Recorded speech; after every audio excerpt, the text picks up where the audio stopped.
নমস্কার। আজকে আলোচনা করব সেই নক্ষত্র নিয়ে। আপনাদের অলরেডি আমি অনেকগুলো নক্ষত্র আলোচনা করেছি, মানে 27টা নক্ষত্র। আপনারা কম বেশি যারা নক্ষত্র একটু জানেন তারা জানেন। রাশি যেমনি লগ্ন তেমনি নক্ষত্র একটা প্রেডিকশন আছে। আমাদের কার কি নক্ষত্র হয়তো অনেকে জানেন, যেমনি আমার রাশি মেষ রাশি ধরুন, আপনার রাশি বৃষ রাশি ধরুন, বা আপনার মেষ লগ্ন, সেটা নক্ষত্র 27 নক্ষত্র, আপনার একটা নিজস্ব নক্ষত্র আছে। আপনি কোন নক্ষত্রের অধিপতি, আপনি কোন নক্ষত্রে জন্মেছেন, তার উপরে বেশ করে বিচার হয়। এবার আপনাদের কাছে এই নক্ষত্রের ক্যারেক্টারটা যদি আমি বলি, বা আপনাদের কোনটা শুভ, কোন নক্ষত্রের সাথে আপনার বিয়ে হলে ভালো হবে, কার সাথে সম্পর্ক হলে ভালো হবে, কি ধরনের ব্যবসা চেষ্টা হচ্ছে, বা কি ধরনের কালার কোন নক্ষত্রের জন্য, বা আপনার নক্ষত্রের অধিপতিকে, এগুলো আপনি জেনে থাকেন, অনেকটা আপনার উপকারে লাগবে, অনেকটাই উপকারে লাগবে। এরকম আমি অনেকগুলো নক্ষত্র আলোচনা করেছি, আজকেও আবার চেষ্টা করব কিছু আলোচনা করতে। আর যারা বলছেন দাদা আমি তো রাশি লগ্ন নক্ষত্র জানা তো দূরের কথা, রাশি লগ্নটাই জানি না, আমি বললাম কেন জানেন না? আপনি কি তাহলে কোথাও চেষ্টা করেননি? আপনি কি এগুলো অ্যাস্ট্রোলজি মানেন না? বলে হ্যাঁ অ্যাস্ট্রোলজি তো মানি, কিন্তু আমার সেই সুযোগ হয়নি। তাহলে কাউকে যদি দেখিয়ে নিন, আপনার ডেট অফ বার্থ দাদা নেই। আমি অনেক আগে জন্মেছি, আমরা অনেক ভাই বোন ছিলাম, মা বাবা রাখতেন, বা কেউ বলছে হয়তো বন্যার সময় ভেসে গেছে, বা কোনো নেগলিজেন্সির কারণে হারিয়ে গেছে, বা ডিস্ট্রয় হয়ে গেছে, কোনো রকম হতেই পারে সামহাউ। যদি আপনার বাড়িতে কোনো বয়স্ক কেউ থাকে তার থেকে জেনে নিন, আপনার বাংলাটা জানা থাকলে অসুবিধা হবে না। আমি সেই আপনি গাইড দিয়েছে হাতের সাথে সেটিং করে বের করে নেবো। যদি একদম আপনি না জানেন, বা আপনার বাড়ির লোকও সেই আইডিয়া না দিতে পারে, আমাকে একটু টাচ দিলে বের করে দিতে পারবো। যদি না পারেন, আপনার হাতটা দেখো আপনার আমি রাশি লগ্নটা বলে দেওয়ার চেষ্টা করব, বা বলে দেবো, চেষ্টা করে বলেই দেবো। এবার আপনার নিজস্ব লোকে যদি সেটা হয়, সেও আপনার মনে করেন হাতটা দিতে পারছেন, আপনি গোপনভাবে কাউটা জানবেন, তার ফেসটা আপনি সেলফি তুলে পাঠিয়ে দেবেন। বাকি রইল আপনার প্রতিকার। আপনি কি প্রবলেমে আছেন? পৃথিবীতে প্রবলেমে নেই এমন কোনো মানুষ নেই, এমন কোনো জীব নেই, কিন্তু অন্য সব জীবের হচ্ছে মানুষের তার নিজের সুন্দর জীবনটা লিড করতে চায়। তার জন্য আপনি যদি কোনো প্রবলেমে থাকেন, অবশ্যই এটাকে তন্ত্রমতে আপনি প্রতিকার করার চেষ্টা করতেই পারেন। বাস্তুর ব্যাপারটা সেটাও তাই। এমন কিছু বাস্তু, এমন কিছু প্রবলেম থেকে থাকে যে রেকটিফাই না করে ঠিকঠাক হয় না। কিন্তু রেকটিফাই কি করে? আপনি কি ভেঙে চুরে করবেন? না। ডিমোলাইজ করে করবেন? না। আপনি যে বাড়িতে আছেন সেটা জাস্ট রেকটিফাই করো, বাস্তুর প্রবলেম বা প্রতিকার করা যায়, প্রবলেম সলভ হয়ে প্রতিকার করা যায়। আজকে আলোচনা করব নক্ষত্রের জ্যেষ্ঠা নক্ষত্র। আজকে আলোচনা করব জ্যেষ্ঠা নক্ষত্র। জ্যেষ্ঠা নক্ষত্রের অধিপতি গ্রহ হলো বুধ, অর্থাৎ অধিষ্ঠিত দেবতা হলে দেবরাজ ইন্দ্র। জ্যেষ্ঠা নক্ষত্রের অধিষ্ঠিত দেবতা হলো ইন্দ্র, অর্থাৎ 18তম নক্ষত্র। 27 নক্ষত্রের মধ্যে 18তম নক্ষত্র হচ্ছে জ্যেষ্ঠা নক্ষত্র। জ্যেষ্ঠা নক্ষত্রের বৈশিষ্ট্য কি? বুদ্ধিমত্তা, দৃঢ় নেতৃত্ব ও আধ্যাত্মিক গভীরতা। বুদ্ধিমত্তা, দৃঢ় নেতৃত্ব এবং আধ্যাত্মিকতা। জ্যেষ্ঠা নক্ষত্র কোথায় থাকেন? জ্যেষ্ঠা নক্ষত্র বৃশ্চিক রাশি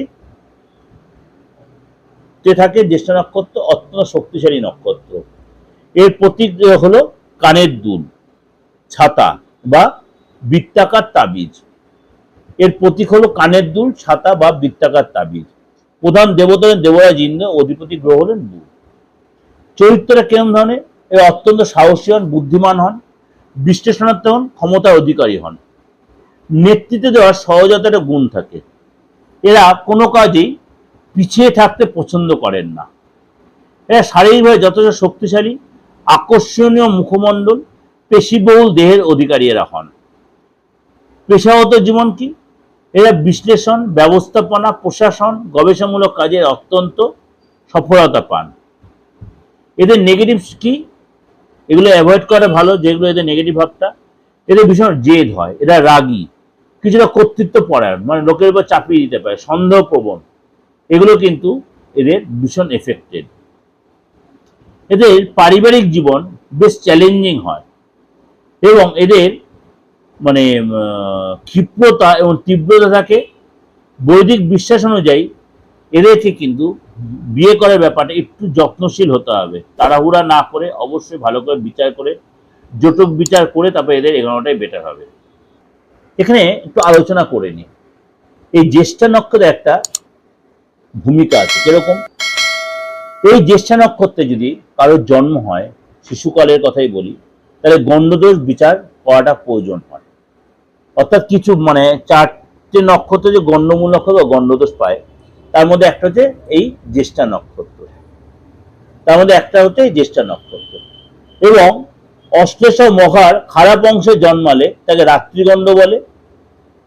অশ্লেষা এবং মঘার খারাপ অংশে জন্মালে তাকে রাত্রিগণ্ড বলে।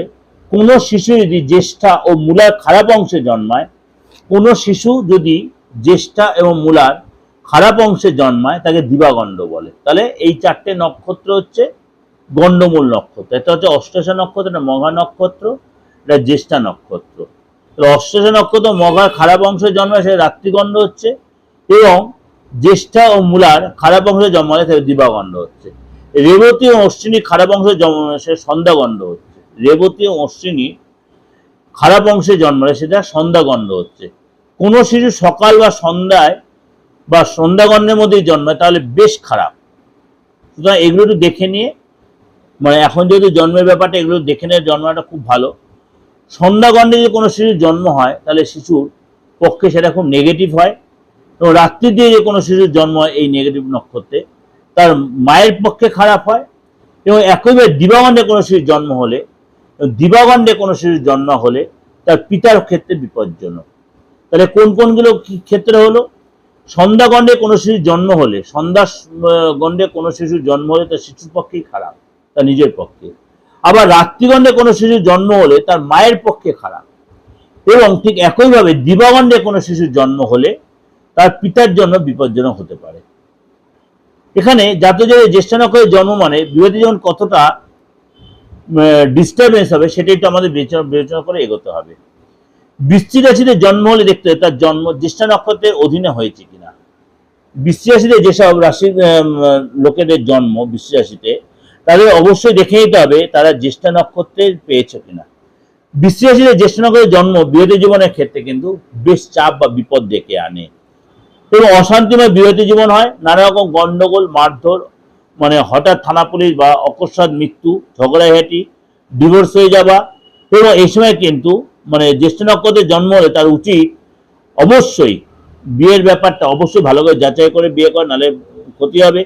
কোনো বাড়ির জ্যেষ্ঠ পুত্র বা জ্যেষ্ঠ মেয়েকে এরা বিয়ে যেন না করে। জ্যেষ্ঠ নক্ষত্রে যাদের জন্ম তারা কোনো বাড়ির জ্যেষ্ঠ পুত্র বা জ্যেষ্ঠ মেয়েকে বিয়ে না করে। অনেক ক্ষেত্রে এইসব জাতিদেরা মানে বিপত্নিক বা বৈধব্য এসে যায়, দাম্পত্য ভয়ঙ্কর অস্বীকৃতি হয়, এবং জ্যেষ্ঠার নপুংসক স্বামী হয়ে যায়। জ্যেষ্ঠার যে জাতিকা যারা আছে তাদের স্বামী নপুংসক হয়ে যায়, অল্প দিনে স্বামী মারা যায়, এবং স্বামী অবৈধ যৌনজালে জড়িয়ে পড়ে। ভালো করে শুনবেন কথাগুলো। কিন্তু এসব কিছু যদি না হয়, এসব কিছু না, তবু দাম্পত্য জীবনে নানা রকম কিন্তু আপনার চাপ হয়ে যায়। অর্থাৎ দাম্পত্য আপনার বেশ জ্যেষ্ঠ নক্ষত্রের দাম্পত্য খুব চাপের হয়। বিয়ে করার আগে জ্যেষ্ঠ নক্ষত্রের লোকেরা অবশ্যই যাচাই করে বিয়ের পিঠে যাবেন, নাহলে কিন্তু আপনার জন্য খুব কমপ্লিকেটেড হবে, কষ্টদায়ক হবে। এটা আপনাদের যেটা ওভারঅল একটা প্রেজেন্টেশন দিলাম, অবশ্যই আপনাদের ভালো লাগবে, অবশ্যই ভালো লাগবে। কারণ আপনার নেচার নিয়েও বললাম, কাদের সাথে আপনার রিলেশন হলে ভালো হবে, কি প্রফেশনে গেলে, সবটাই আপনার আলোচনা করলাম। আশা করি আপনাদের ভালো লাগবে। ভালো অবশ্যই লাইক করবেন, এবং পরপর আদার্স আরো নক্ষত্রগুলো দেবো।